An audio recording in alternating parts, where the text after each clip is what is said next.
The story that I just alluded to referenced the NHS, a landmark shift against gender ideology.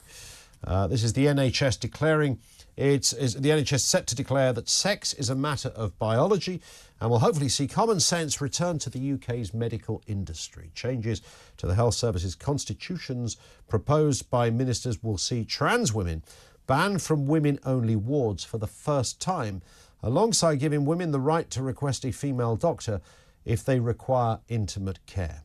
Let's speak to the Director of Campaigns at Sex Matters, Fiona McAnena. Have I got that right, Fiona, your surname? Yep. Nice to have you. Hi. Always good to double-check these things. Lovely to have you with us. So, as it sounds, this is a statement of common sense, most people would say. Is there anything missing from it? Well, it's a very good start. I think what's a bit shocking for people to realise is that the medical authorities in this country, by and large, have responded to this with alarm. It's as if they don't want this to happen. So if you look at the NHS Confederation, their leader has said that this is all about culture wars. The Doctors Union, the British Medical Association, the BMA, they're banging on about, trans people not having access to healthcare. And it's pretty shocking because most people would say if there's one place in life where your sex really matters, it's in healthcare. So I think the response of those organisations tells us there's still a way to go before we do get common sense back into the health service everywhere. I mean, look, I know every individual matters, whoever they are, however they have decided to live their life, because your organisation is not about trying to be harmful to people or horrible to none of us want that. But there is an irredeemable reality here, is that relatively few people would identify as being trans. I mean, in fact, a tiny, tiny amount.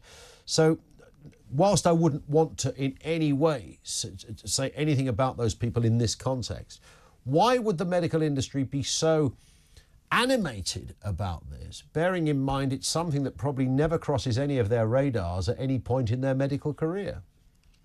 It is a bit of a mystery, and particularly when you think that people who identify as trans, so people who identify out of their sex, also need their real sex to be recorded in their healthcare records, because otherwise they're not going to be able to get the right medical care. So anyone who cares about that minority of people who don't feel that they are their sex should want the truth to be recorded in the health system. So it's pretty shocking.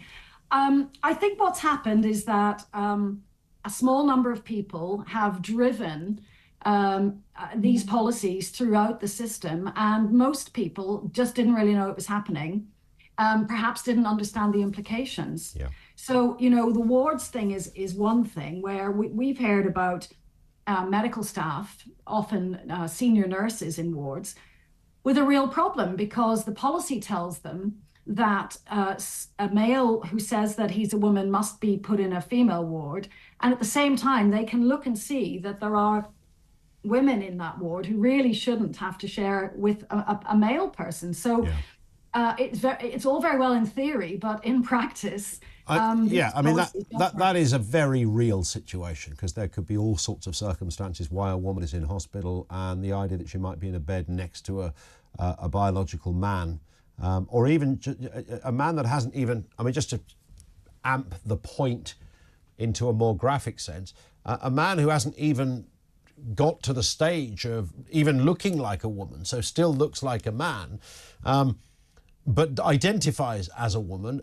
Hospitals were told, or some hospital trusts were told, that's enough. Just to say I'm a woman will be enough to put you into a female ward, which is, I think we can all say is bonkers. The language stuff, which has always concerned me, people who breastfeed, people who have periods, or chest feed even, all of this kind of stuff, which I think is divisive. It is also, it's anti-intellectual, but it's disturbing kind of policing of linguistics in order to appease someone's idea of what is right and proper. Yeah, and it's harmful to healthcare. So you talk about language there, and when there are health campaigns that say that anyone with a cervix should come forward for screening, or people with ovaries should look out for these symptoms, women who have learning difficulties or women for whom English is not a first language, they may not know that that's aimed at them. So it's really antithetical to the best healthcare to start trying to reorganize our system to accommodate people who are in denial about the sex of their body. And I think that respecting people's identities must also include taking care of their healthcare needs, male and female alike. And this is not currently doing that. So we really welcome what Victoria Atkins has done, because if she can succeed in driving this through the system, I think that at the front line in healthcare, most clinicians want to do the right thing and know that the sex of the person in front of them may well be relevant to their healthcare. In terms of people feeling safe, if that is one way to look at this, let me just throw the other side of this that often comes forward. Take a trans man who has lived as a man for 20 years. I'm thinking of somebody like Cher's son, who you might be familiar with, who, is a fairly burly looking male, biological female, but looks like a bloke, possibly has some sort of prosthetic penis, has muscles and a beard. Should that person then be put into a female ward because biologically he's a woman? Yeah, no, I mean, the purpose of single-sex wards is for privacy and dignity and peace of mind and easier management by the staff. Because if they know that only women are in a ward, then, they can be a little more relaxed around, whether the curtain's fully shut and all that kind of thing. If you have someone in that ward who either is male or appears to be male, then people's needs are not being met. So, people like to pick up the trans man example as a kind of gotcha, as if we're insisting that everyone's chromosomes are checked. And of course, it's not about that at all. It's merely that if someone appears to be male, then their presence on a female ward is going to create a lot of discomfort. And what about the other way round? Yes, I mean, there's a lot of trans females who've had surgery, they have breasts, they have long hair, their passport, their driving licence says they are female. We can talk about the biology. And I'm only putting this to you, Fiona, because I know those questions do come through and I know you've heard them all before. But what do you do about a situation like that? Should that woman, as she identifies, who anatomically at least looks like a woman, biologically clearly isn't, should that woman be in a male ward? Because the argument there, a lot of men would feel uncomfortable. Yeah, well, it's interesting you say that. No one worried about women feeling uncomfortable about having a man in the ward, but of course it works both ways. Most people prefer single-sex provision. It's just that it comes with a bit more of an actual safety risk for women than it does for men. So to come back to your question, I think we have to recognise there are different groups here with different needs.